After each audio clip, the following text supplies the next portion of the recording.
ئاشتی پەروەردگارتان لێبێ خۆشەویستانم بە خێربێنەوە بۆ وانەی دووەم لەسەر SQL سێرڤەر باسی SQL سێرڤەرەکەین لەم وانەیە SQL بگورە هەر عەرەبیە SQL ئەم جارە ئۆکی SQL سێرڤەر مانیجمنت ستودیۆ هەر ڤێرژنێک هەیە هیچ کێشەیەکی نییە دەتوانیت کار لەسەر هەموو ڤێرژنەکان بکەیت اوكي چاوەڕێکەکەن هەتاکو سێرڤەری SQL مان بۆ ئەبێتەوە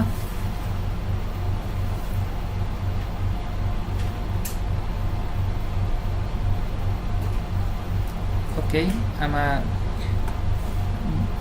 سێرڤەرەکەمان بۆوە لێرانە کۆنێکشنەکەین یەکەم شت ئەمە لۆکال هۆست بەکاردێنین ئەمە ناوی کۆمپیوتەری منە سیرکەن ئەمە ناوی کۆمپیوتەری منە ئەمە ناوی SQL بەرنامە SQLەکە دامە بەزاوەکو کڵاینت لێرانە وەکو سێرڤەر بگورن کە ئەمە ناوی سێرڤەری SQL ئەمەش ناوی کۆمپیوتەری منە کە بای دیفۆڵت داتابێز ئینژینەریمان تایپەکەمانە و لێرە تایپی دیکە هەیە توانێت ئیش لەسەر بکەین بەڵام جارێ بای دیفۆڵت ئەمە کۆنێکتەکەین چاوەڕێەکەین هەتاکو کۆنێکشنە بێ ئەگەر هاتوکێشی کۆنێکشنمان هەبوو چی بکەین دەینە سەر SQL وەکی زۆر جا ئێمە لە کۆنێکشنەکە کێشێمانە بێت کۆنێکشنەکەمانیش ناکە تەنها چی بکەن ئەگەر لە کۆنێکشنەکە کێشتان هەبوو ئەم سێرڤەرە ڕەنکەنەوە یعنی تەنها سێرڤەری SQLەکە کە لێرە هەیە ئەمە سێرڤەرەکەی لێرانە ئەمە ئیشەکە ڕاگیراوە زۆر جار کە خۆیەکەکەی کە ئەمان هەموو ئیشەکەی گە لێران ئەمە ڕاوەستا بکەین ئەمە کەسێک بوو کلیکەکە لێدا ئەبیتۆ ستارت مانای سێرڤەرەکە ئیشەکە ئەگەر ئیشی نەکرد وهرستی لێران ئەم ستارتەلێکی کۆنێکشنەکە هیچ کێشەیەکی نامینە اوكي لێرانە دەینە سەر SQL سێرڤەر کە باسمان کرد هەمانە دواترێکە لەو بەشانەی شوێنانی کە توانین کۆدی تێدا بنووسین نیو کوێریمان هەیە کلیکەکەین نیو کوێری اوكي کوێریەکەکەینەوە یەکەم جا ئێمە ئەتوانین ئەوەی خوێندومان چی بوو ئەتوانین داتابیزێک دروستکەین چۆنێتە دروستکردنی داتابیز ئەنووسین create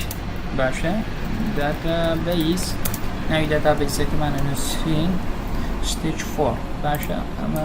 بەقوتابیانی 4 stage 4 اوكي اسمی کۆڵۆن لە کۆتایی ئەمە ناوی تەیبڵەکەمانە بێ یان stage 5 باشە هیچ فەرقی نییە ئەمان داتابیزێکمان دروست کرد اوكي ئەمە ئەم کۆدە ڕەشەکەینەوە لێرانە دەبێت stage 4 هات بێ ئەمە stage 4 هات هیچ کێشەیەکی نییە لێرانە نووسین create اوكي تەیبڵێک دروستەکەین create باشە تەیبڵ ناوی تەیبڵەکەی ئەنووسین بۆ نمونە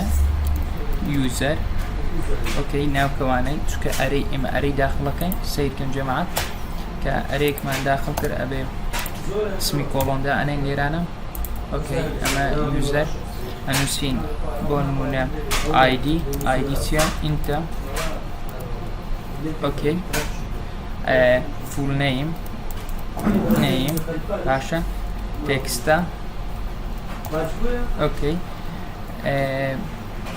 ID user چکە ئەوەی خۆیتی ئەنووسین admins اوكي ئەمە ناوی ئەدمینەکانمانە full name باشە email varchar اوكي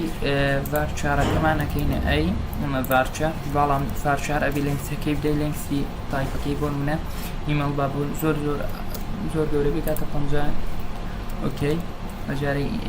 password اوكي password بانەبیتە کوێ بیتە ئەی شێر varcharە varchar ئەویش بۆ منە 50 لێتەر بێ یان بۆ منە 6 لێتەر 7 لێتەر 8 لێتەر بێ اوكي create باشە at data time بێ data time اوكي باشە update at ئەویش data time اوكي یعنی ئەمە تەیبڵێکمان دروست کرد ئەم تەیبڵە ناوی ئەدمینە یان یوزەرسە ئایدە لە ئایدی پێک ژمارە بەڵام دواتر دێن سەر پرایم ئەم ئایدە پرایمەریکی بێ و یان پرایمەریکی نەبێ ئۆکەی ئایدی ئەو فول نەیم تێکست ئیمێل ڤارچار پاسوۆرد ئەمان پاسوۆردە و کریێت دێتە تایم بێ و ئەپدێتێتیش دێتە تایم ئەمە ئەکسپیتەکەین بە سکسفولی ئەم تێبڵا دروست بە ئەمە ڕیفرێشەکەین لێنە داتابیزەکەمان ستێج 4 دێنە تیبڵ ئۆکەی ئەدمینسمان دروست بوون دواتر دێنە ئێرانە بۆ نمونە دێنە بەشی دیزاین سیرکەین ئەم تیبڵا بەم شێوەیە دروست بوو دێتە تایمە ئەمانە هەمویان هیچ کێشەیەکیان نیە و ئەتوانین داتای خۆمان چیا ئەیکەین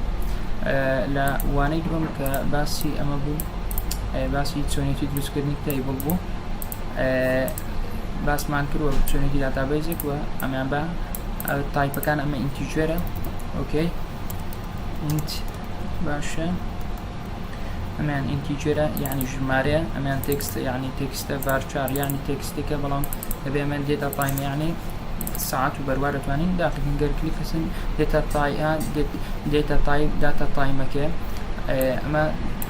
تیبڵێک بوو بۆ ئەدمین کە لە چەند فیلد یان چەند کۆڵۆم پێکات و 1 2 3 4 5 6 لە 6 کۆڵۆم پێکاتە لە 6 فیلد لەم دەرسەدەی نەکۆتایی تا دەرسێکی تر بەخواتان سپێرم خواتان لەگەڵ